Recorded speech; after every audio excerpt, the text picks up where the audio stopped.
Fala pessoal, boa noite! Estamos aqui para mais um podcast Lapidando a Política do canal do YouTube Joia do Crime. Vem com a gente! Eu sou a doutora Melissa Feitosa, sou apresentadora do canal, sou advogada criminalista, nossos conteúdos são jurídicos, de atualização e prática, são conteúdos também de relevância para a sociedade. E agora a gente está chegando na corrida eleitoral. E essa corrida eleitoral é muito interessante, onde a gente pode trazer esse conteúdo para aproximar a população do seu candidato.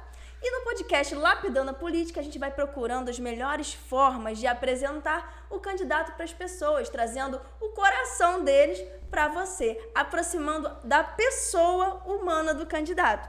E hoje nós temos um convidado muito especial. Vou ler para vocês um pouquinho da biografia deles.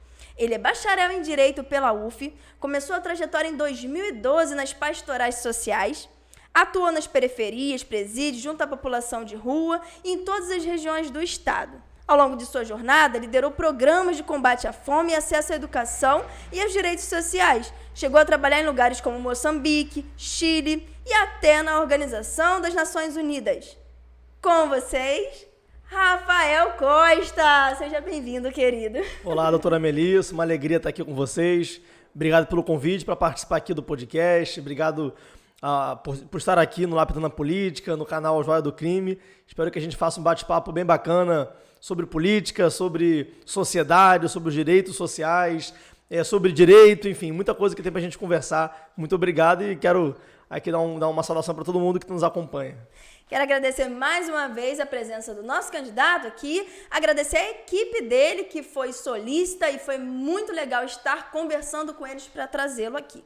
Quero dizer para você que está em casa, já vai lá, marca nos comentários, se a pergunta for diretamente para o Rafael, já bota hashtag Rafael Costa e ele vai responder para você durante a semana. Temos também o Instagram, já segue o Instagram, @joiadocrime, @rafaelcosta.rj.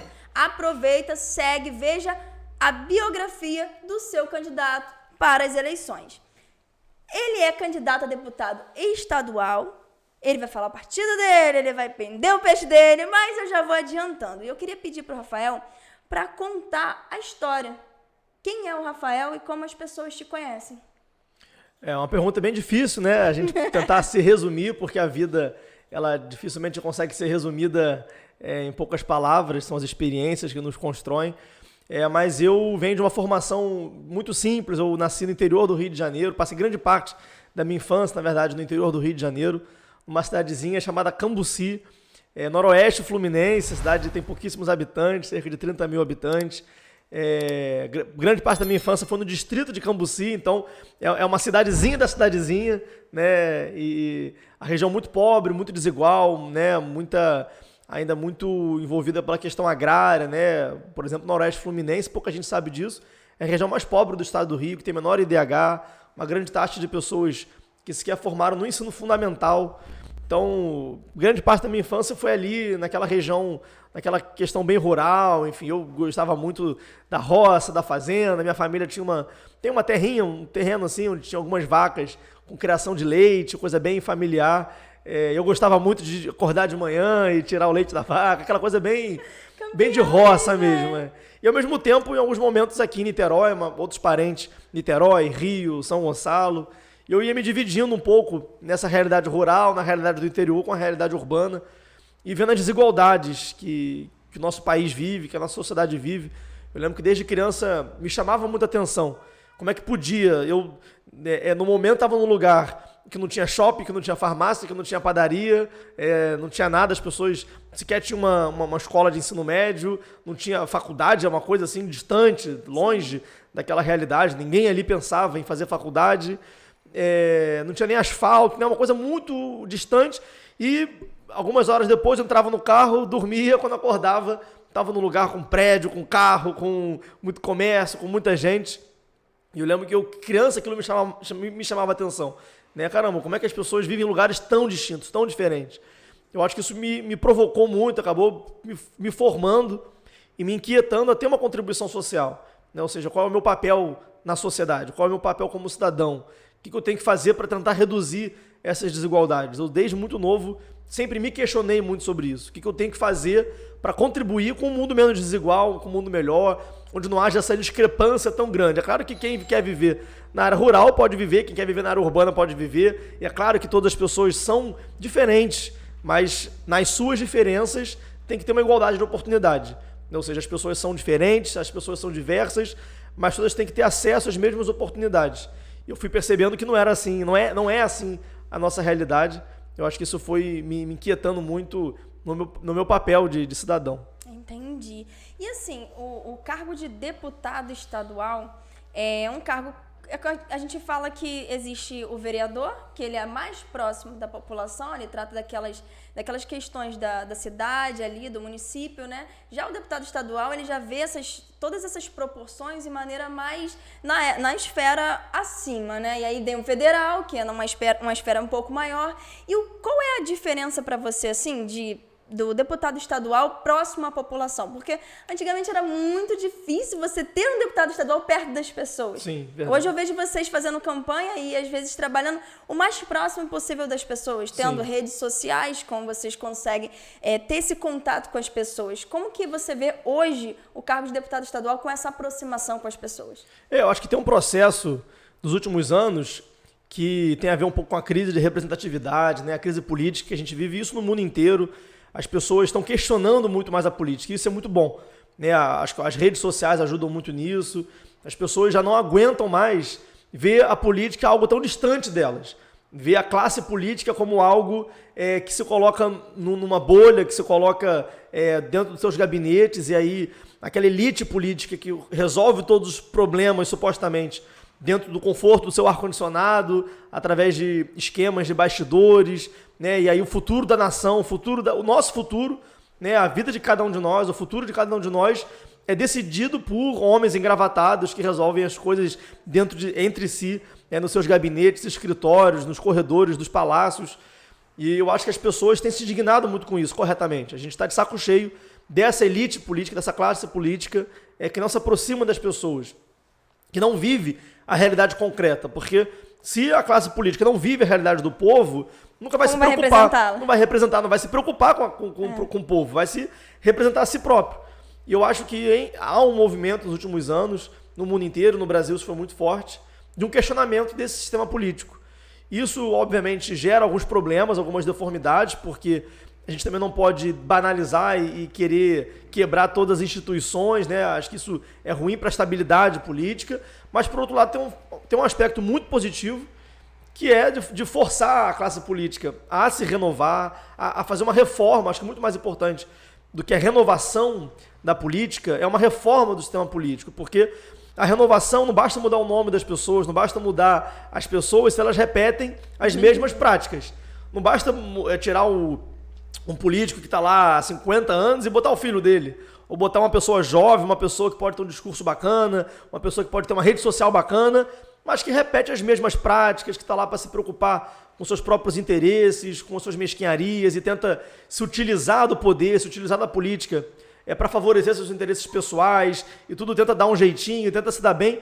Esse tipo de coisa tem que acabar, né? Então não basta a gente renovar a política. Eu acho que também é uma palavra até que até as pessoas estão cansadas de renovação. A gente tem que reformar o sistema político e para isso a gente precisa que os representantes na política, seja como deputado, seja como vereador, prefeito, governador, presidente, sejam pessoas que compreendem, que vivam a realidade do povo, e o povo tem que participar, fiscalizar cada vez mais, cobrar da política, se envolver nos assuntos, acompanhar nas redes sociais.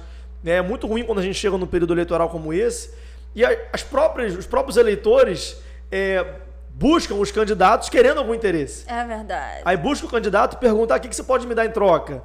Vai me dar um emprego? Vai me dar uma cesta básica? Quando é que vai custar o meu voto?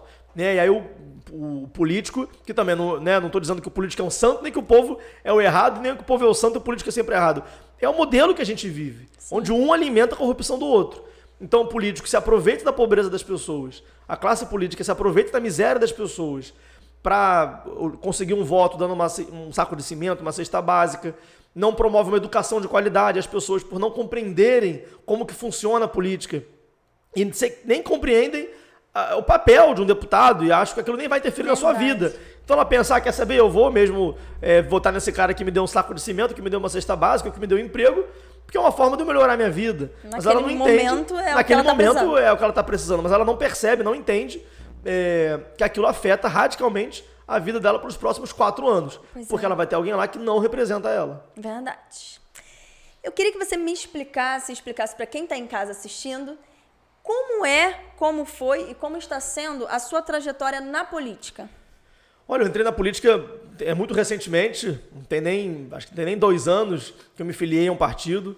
Eu sempre tive muito pé atrás com a política, eu sempre tive muito pé atrás em me filiar a um partido, por exemplo. Eu nunca me vi filiado a um partido.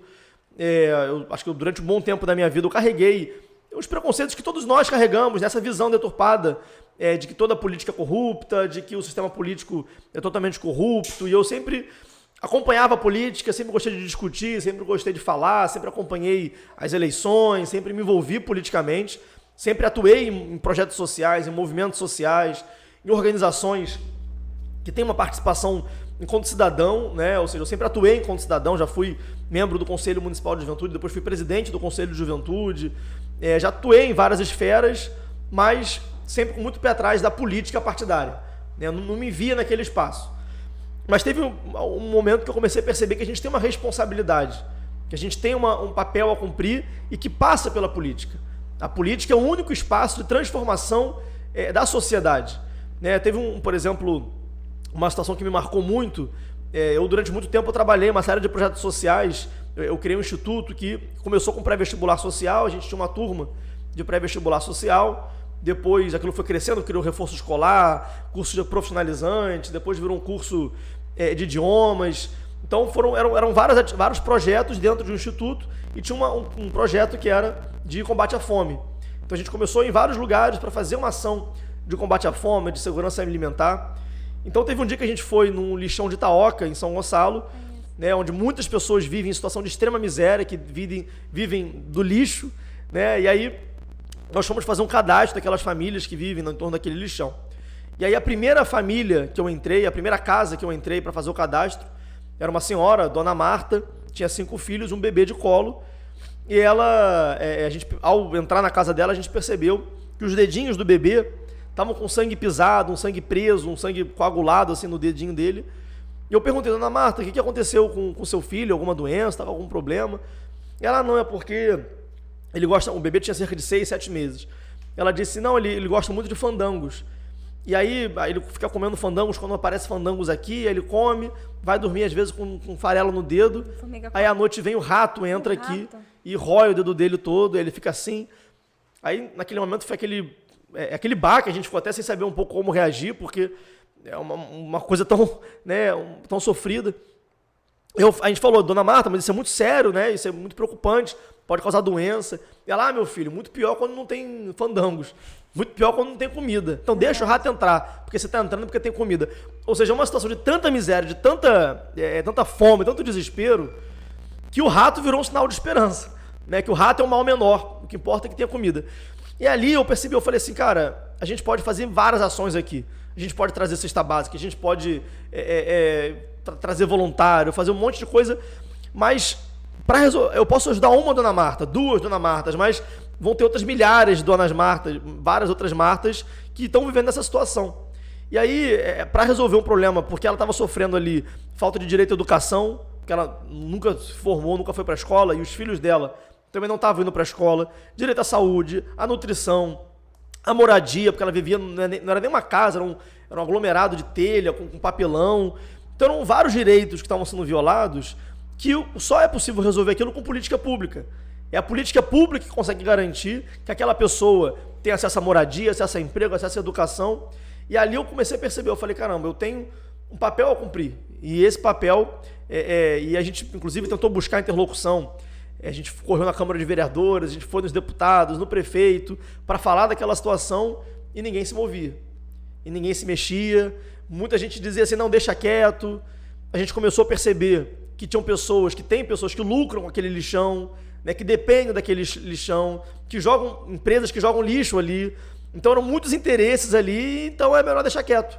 Deixa a Marta viver na fome, deixa a Marta viver na miséria, porque não vamos mexer com os interesses e poderosos. dos poderosos. E é bom a Marta sentir fome, porque aí a gente vai lá e compra o voto dela. Eu comecei a perceber que era um sistema que funcionava para que as pessoas vivam na dificuldade. E aí como é que a gente resolve isso? Estando na política. Porque se a gente não se coloca, outras pessoas vão se colocar. Né? Se a gente não se interessa pela política, vai ter quem se interesse por política. E aí tem uma frase do Martin Luther King que diz assim: o que me preocupa não é o barulho dos maus, mas o silêncio dos bons. Né? A gente muitas vezes se indigna com o que acontece na política, a gente fica com raiva, a gente fica descrente, a gente fica de saco cheio da política, mas a gente não percebe que se a gente não se coloca, se a gente não participa, outros vão participar. Porque eu estou disputando agora a cadeira da LERJ.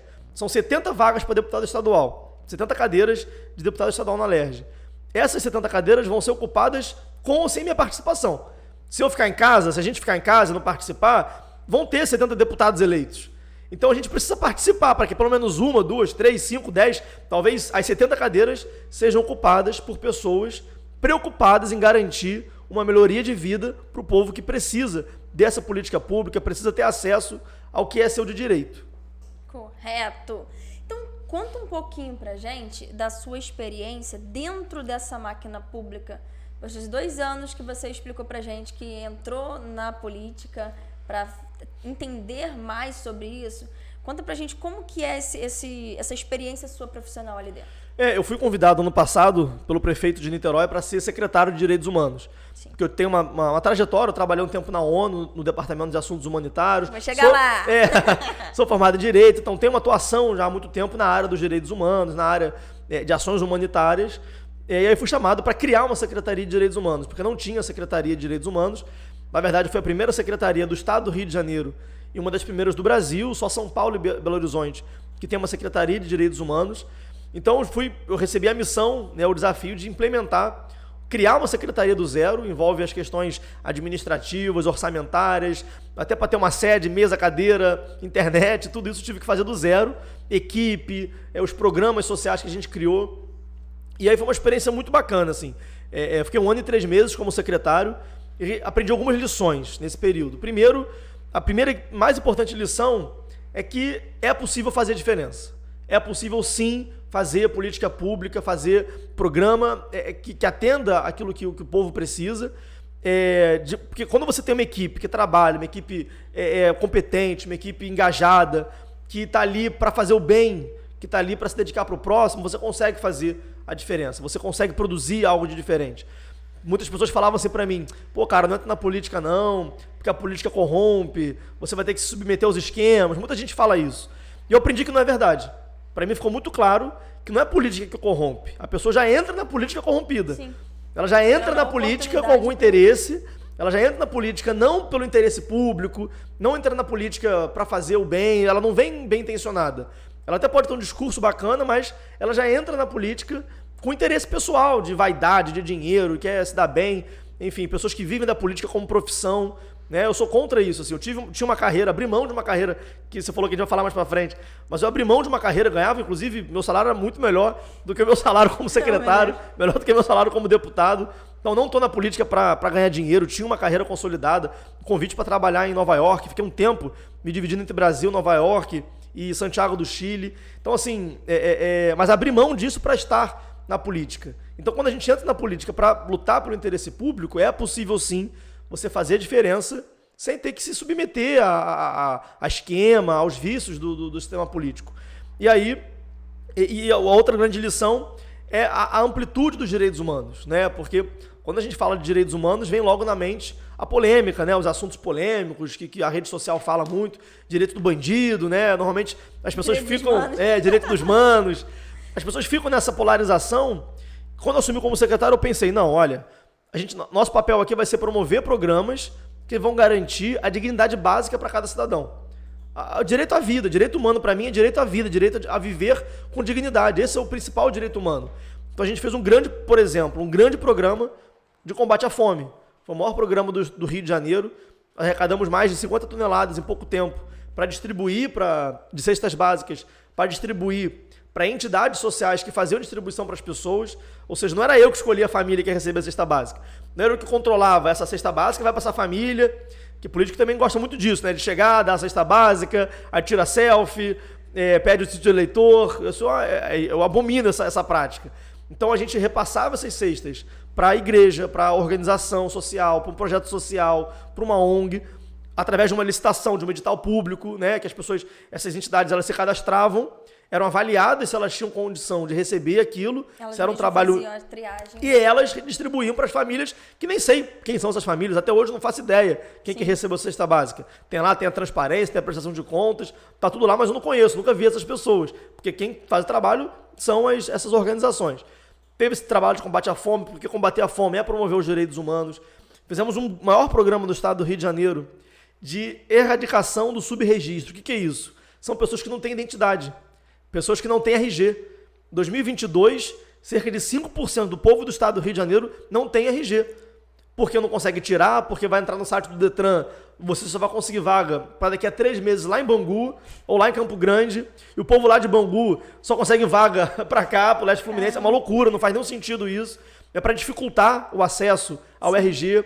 Tantas pessoas que nasceram e não tinham acesso ao cartório com facilidade. Então não tinham a certidão, não tem até hoje certidão de nascimento, como não tem certidão, não tem RG, e sem RG você não consegue posto de saúde, matrícula na escola, Bolsa Família, você é excluído de qualquer outro direito se você não tem o RG, você é um invisível para o poder público. Então a gente fez o maior programa, a gente criou um centro, a gente conseguiu fazer uma parceria com o Detran, nós compramos, a prefeitura comprou, a secretaria comprou biometria, impressora, computador, uma equipe que foi capacitada. A gente emitiu mais de 5 mil identidades, a gente conseguiu diminuir muito o número de pessoas de Niterói que não têm identidade. Isso é direitos humanos, é garantir dignidade básica para todas as pessoas. Entendi, Rafael. Quero informar para você que estamos ao vivo no YouTube. E o Papo de Urubu está nos assistindo. Beijo, querido. Estarei lá também fazendo aquele bate-papo maneiro que vocês fazem antes dos jogos, o esquenta. Opa! Ó, muito legal. Segue lá, gente. O Papo de Urubu. O canal no YouTube é muito legal sobre o Flamengo. Mais tarde, depois que a gente acabar aqui, a entrevista vai entrar na íntegra, tá bom? Tudo que a gente falou antes vai estar disponível para você, que nós já gravamos, que somos espertos. Rafael, como que a sua atuação na área de direitos humanos pode contribuir para um mandato? Eu aprendi muito como secretário. Até foi muito bom para minha formação política ter iniciado esse processo de entrar na política como secretário. Porque eu pude aprender como que funciona de fato as coisas. Porque é no Poder Executivo, numa prefeitura, que você entende, por exemplo, como é que funciona o orçamento. Né? Porque é muito bonito falar, vou defender combate à fome, vou defender educação pública. Isso é um discurso maravilhoso, mas e na prática? Como é que a gente faz isso? Como é que a gente pega um imposto que entra no governo, consegue fazer todo um processo para que aquilo vire uma obra numa escola, para que aquilo vire um posto de saúde? Né? É complexo o sistema de orçamento, de gasto, de execução, de empenho, é muita burocracia, muita coisa que tem que ser feita. Então tem muita coisa que as pessoas falam no discurso e que na prática não é tão assim. Então foi muito bom eu poder aprender a prática de como é que funciona o governo, como é que funciona o poder público, orçamento, né? Gestão de equipe, tudo isso foi muito importante e me ajuda muito a poder pensar no mandato, porque tendo um mandato como deputado estadual, eu sei exatamente o que eu preciso fazer. Sim. Né? Eu não vou chegar lá na LERJ e vou gritar, temos que combater a fome. Não, eu sei que tem um fundo estadual de combate à pobreza, que é um imposto, um tributo que é atrelado ao ICMS e que hoje já está acumulado em 6 bilhões de reais no estado do Rio de Janeiro, do Fundo de Combate à Pobreza, e que esse recurso não está indo para combater a pobreza, está indo para fazer asfaltamento de rua, onde tem vereador e político aliado ao governador. Então a gente vai entendendo como é que funciona a política na prática e sabe onde tem que atacar, e sabe onde vai fiscalizar. Eu quero ser um deputado que vai fiscalizar, que vai monitorar as políticas públicas, que vai atrás. A gente teve um governador recentemente que foi empichado, né? O Wilson Witzel, que foi eleito numa comoção de última hora. Ninguém conhecia esse juiz, foi governador e de repente descobriram que ele estava roubando dinheiro dos hospitais de campanha durante a pandemia. O povo morrendo durante a pandemia e ele roubando dinheiro dos hospitais de campanha. Os hospitais de campanha no estado do Rio que nem foram concluídos, não foram entregues. O de São Gonçalo fizeram um mega hospital de campanha e que não foi utilizado. Por que não foi utilizado? Porque estava sendo utilizado para roubar dinheiro. Então, se não tem um deputado ali que fiscaliza, que cobra, que monitora, que sabe como é que funciona, ele ia continuar roubando. Então, essa é a minha luta como deputado. É entender como é que funcionam as coisas e garantir que o governo, que o estado do Rio de Janeiro seja um estado onde as pessoas possam ter qualidade de vida, né? As pessoas viver no Rio está muito difícil, né? O transporte público é muito complicado, né? As empresas de ônibus não são fiscalizadas, o engarrafamento, né? Todo mundo que mora aqui no Rio de Janeiro não tem acesso ao transporte com qualidade, a educação, os CIEPs que estão abandonados, a rede FATEC que está abandonada, então nossa juventude não tem acesso a um ensino técnico, a um ensino médio de qualidade. Isso vai gerando toda uma cadeia que joga as pessoas, né, para o trabalho informal, para o desemprego, até para a criminalidade.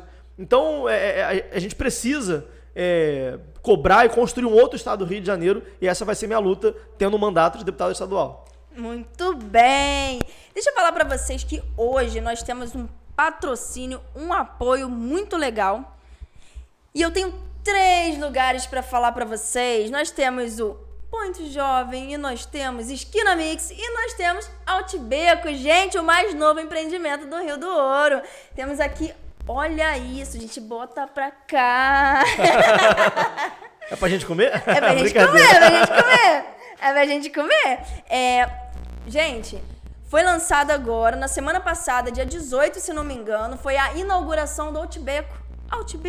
Altibeco Rio do Ouro, bem pertinho da 75DP, muito próximo aqui da gente.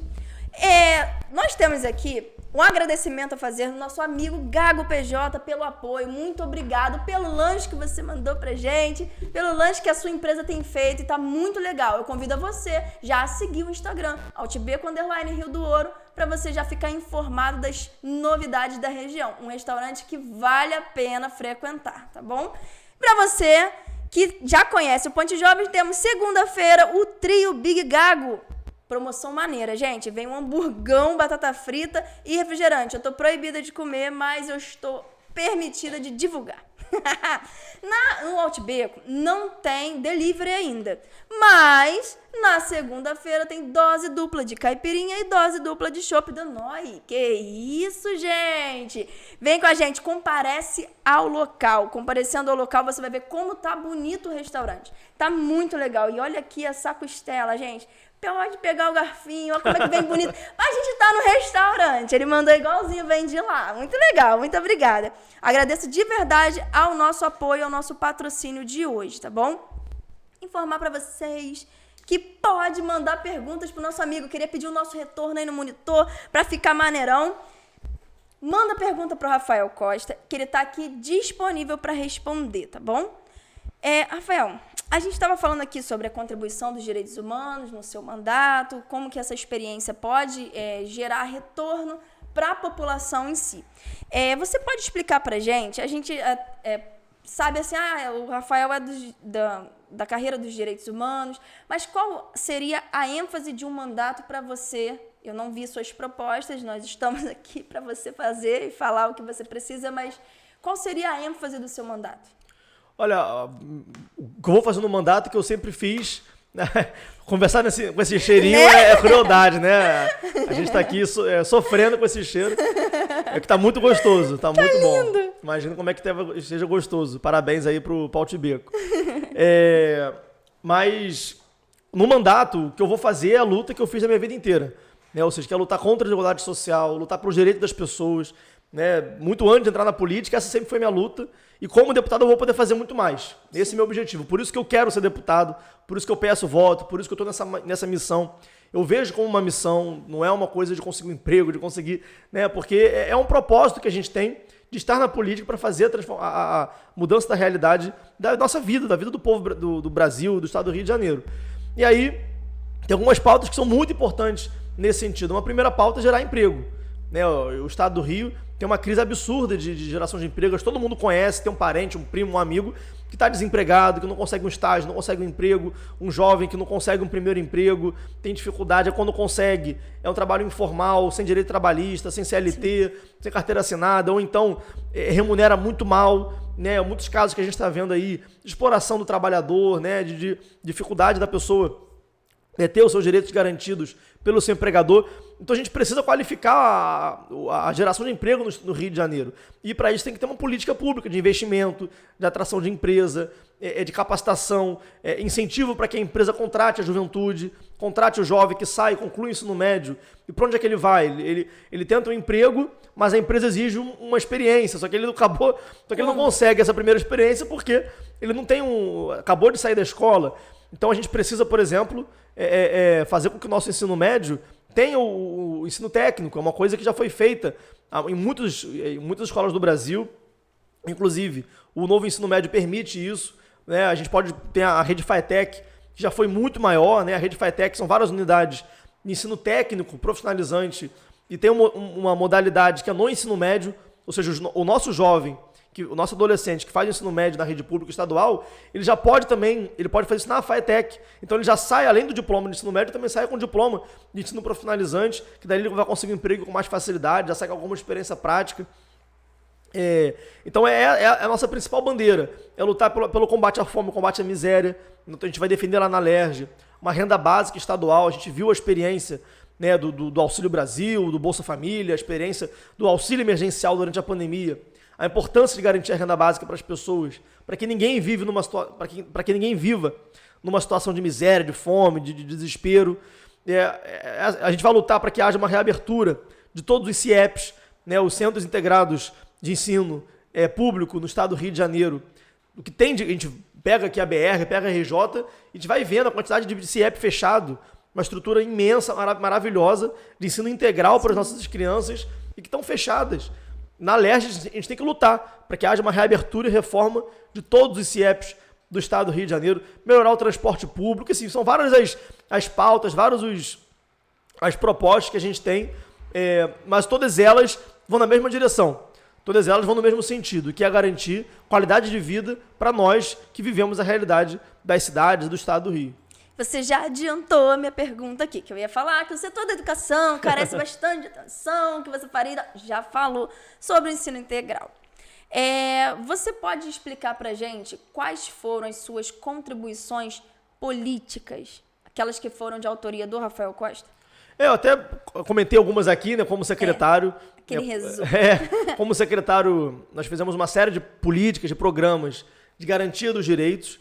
Então, já falei de né, que é Niterói Solidário, Niterói Cidadã, que foi um grande programa de combate à fome e capacitação das entidades da sociedade civil para que elas possam prestar um serviço que muitas vezes o governo não consegue prestar. É importante capacitar esses projetos sociais, essa ONG, que vai estar lá na ponta fazendo aquele trabalho. Nós criamos vários núcleos de atendimento a vítimas de violações. Legal. Então, nós criamos um núcleo de atendimento.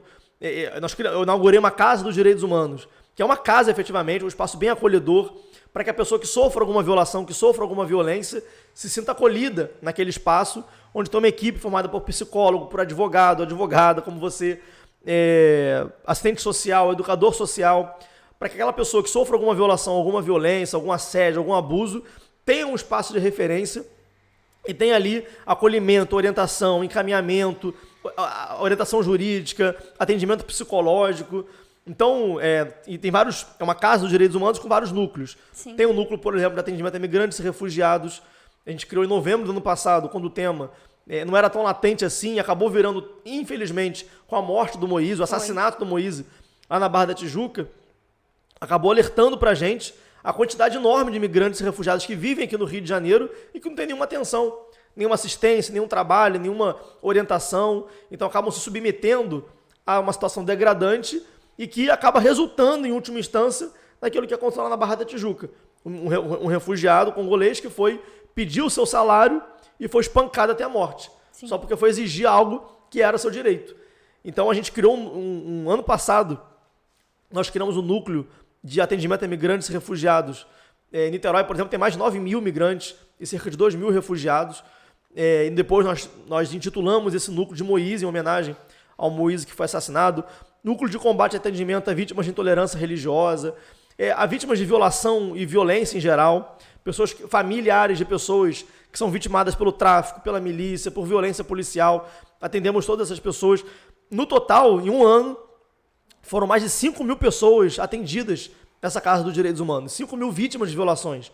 Criança que sofreu assédio, criança que foi pega em trabalho infantil, pessoas que foram pegas em trabalho escravo. Parece que é uma coisa que não existe mais, mas existe. Pessoas que ainda estão em situação de trabalho escravo.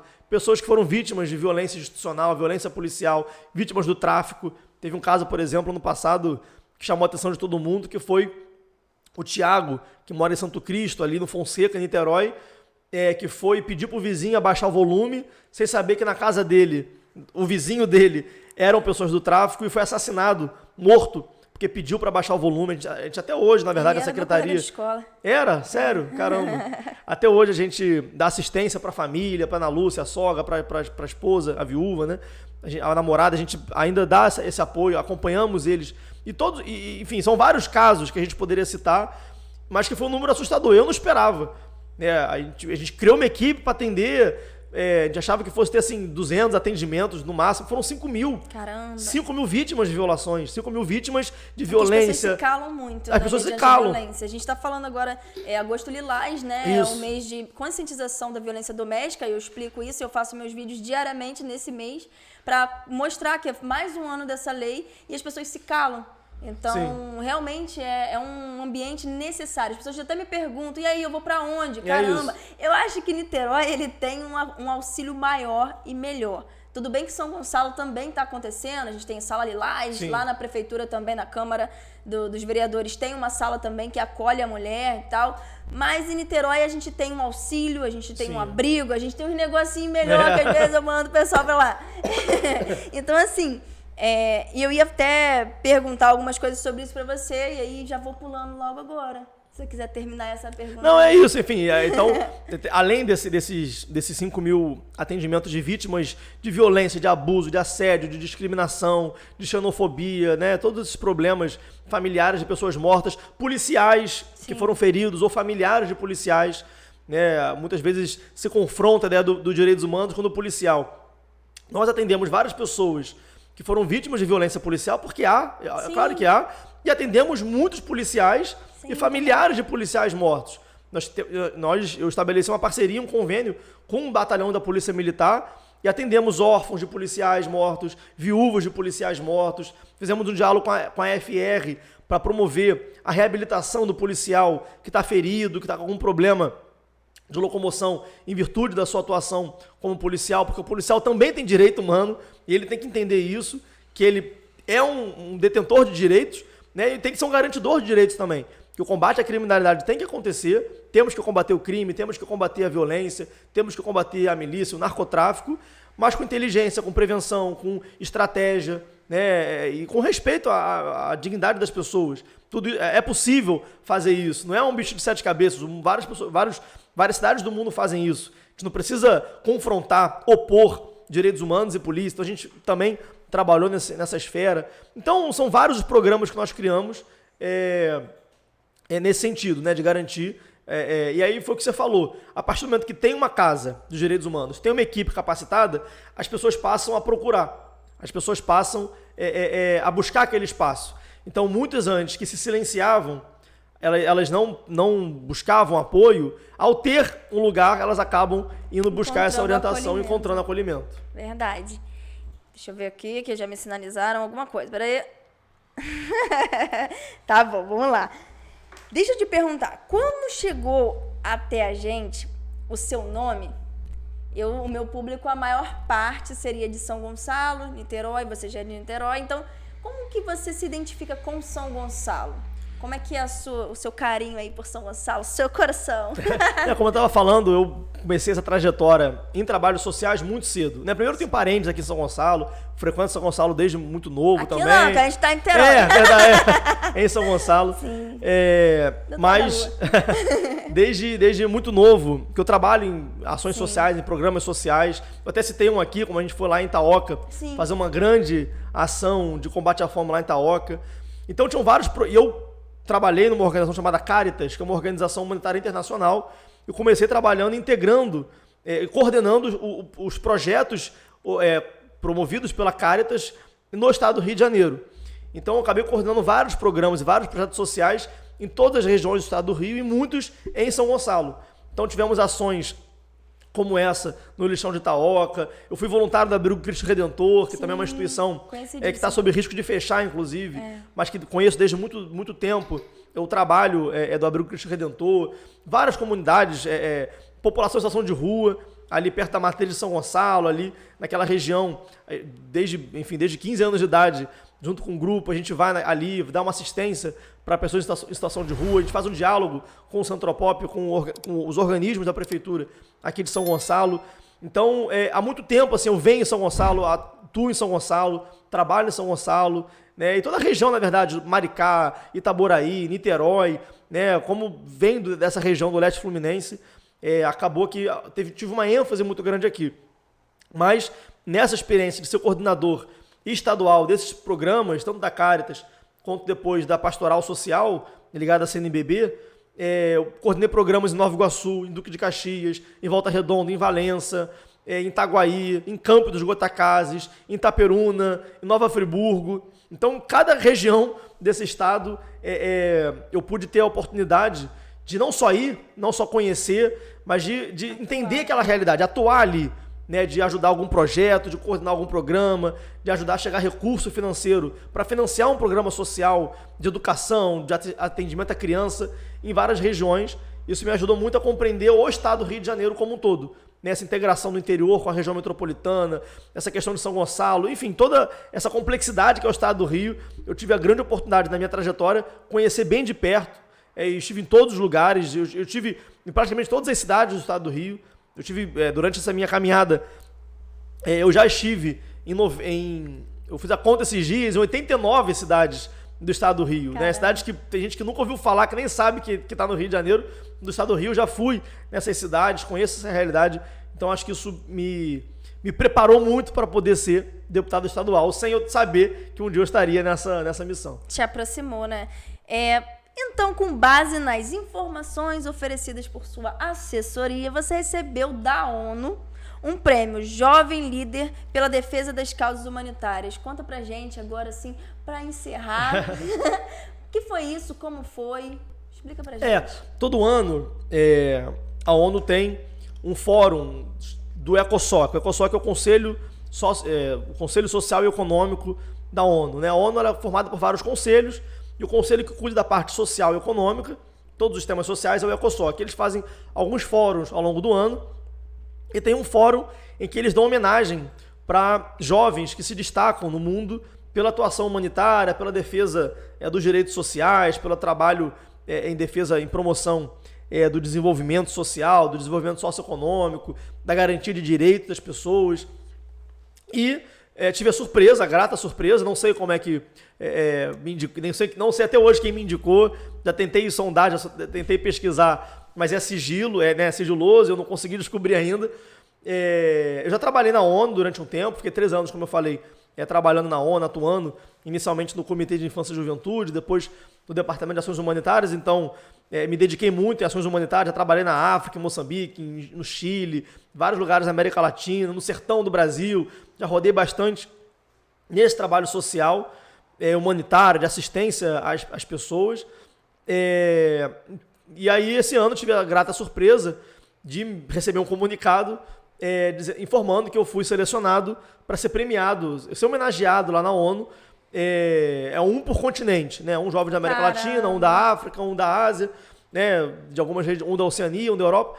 E aí eu fui, esse ano, homenageado como um jovem na América Latina que se destacou pelo trabalho social, pelo trabalho em defesa das causas humanitárias. Foi uma grande alegria, mas também uma grande responsabilidade, né?